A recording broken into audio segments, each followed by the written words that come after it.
Le prince Harry a déclaré que le fait que de plus en plus de personnes décident de donner la priorité à leur santé mentale et à leur bonheur en quittant des emplois qui ne leur apportent pas de joie devrait être célébré.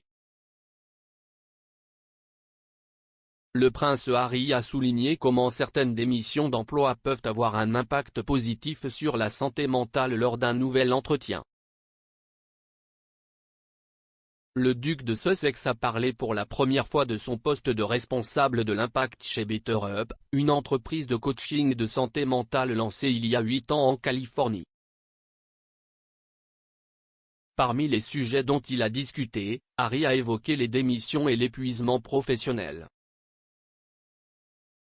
Le duc a déclaré que ces problèmes avaient été mis au premier plan des esprits par Covid mais se préparent depuis un certain temps. Harry pense que nous sommes au milieu d'un éveil de la santé mentale, avec des gens qui prêtent enfin attention à l'importance de la santé mentale au travail. Dans une interview avec Fast Company, il a ajouté « J'ai découvert récemment, grâce à une conversation avec BetterUp Science Board member, Adam Grant, que la plupart des démissions que vous mentionnez ne sont pas toutes mauvaises. En fait, si est un signe qu'avec la conscience de soi vient le besoin de changement. De nombreuses personnes dans le monde ont été bloquées dans des emplois qui ne leur apportaient pas de joie, et maintenant elles accordent la priorité à leur santé mentale et à leur bonheur. Si est quelque chose à célébrer. BetterUp, une entreprise fournissant des services de santé mentale et du coaching aux particuliers et aux entreprises, a annoncé en mars que Harry avait rejoint ses rangs. Le duc, qui milite en faveur du bien-être mental depuis des années et s'est ouvert sur ses propres luttes dans le passé, joue un rôle de grande envergure en tant que responsable de l'impact, ses fonctions comprenant notamment la défense des intérêts du public en matière de santé mentale, de philanthropie, stratégie produit et conseil à l'entreprise sur la manière de déployer les capitaux levés grâce à son engagement envers Pledge 1%, une initiative qui encourage les entreprises à faire don de 1% du temps de leur personnel, de leurs bénéfices ou de leurs capitaux propres à des œuvres caritatives.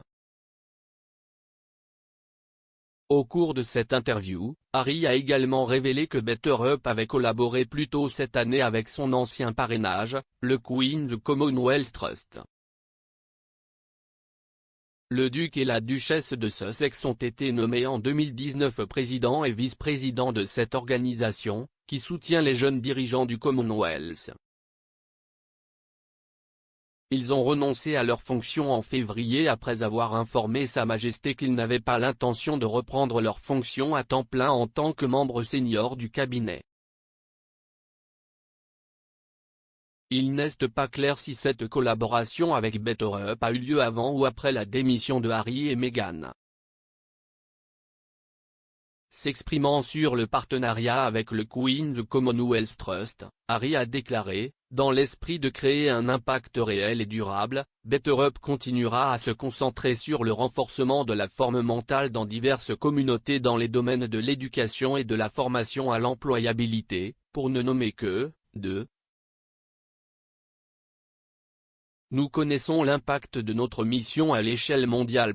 Nous l'avons vu, par exemple, dans notre partenariat avec le Queen's Commonwealth Trust plus tôt cette année, lorsque de jeunes dirigeants du Commonwealth ont acquis des outils de résilience et de santé mentale qui les accompagneront toute leur vie et les aideront à accélérer leur impact sur le monde, en faisant de leurs idées une réalité. C'était la troisième fois que le prince Harry apparaissait dans Fast Company au cours des 16 derniers mois. Dans les 2 premiers articles, le duc de Sussex a principalement parlé de ses efforts pour réformer les plateformes de médias sociaux. Le travail de Harry chez BetterUp n'est qu'un des nombreux rôles qu'il a assumés après avoir quitté ses fonctions de Royal Senior fin mars 2020. Depuis, le duc et la duchesse de Sussex sont également devenus producteurs de télévision et d'audio pour Netflix et Spotify, ainsi que des partenaires d'impact de la société FinTech d'investissement durable éthique. Le duc était également l'un des commissaires qui ont participé à la commission Aspen sur les troubles de l'information pour travailler sur un rapport sur la lutte contre la désinformation et la désinformation dans les technologies, les médias et les médias sociaux. Malgré leur démission en tant que membres de la famille royale, Meghan et Harry n'ont pas abandonné leur travail caritatif.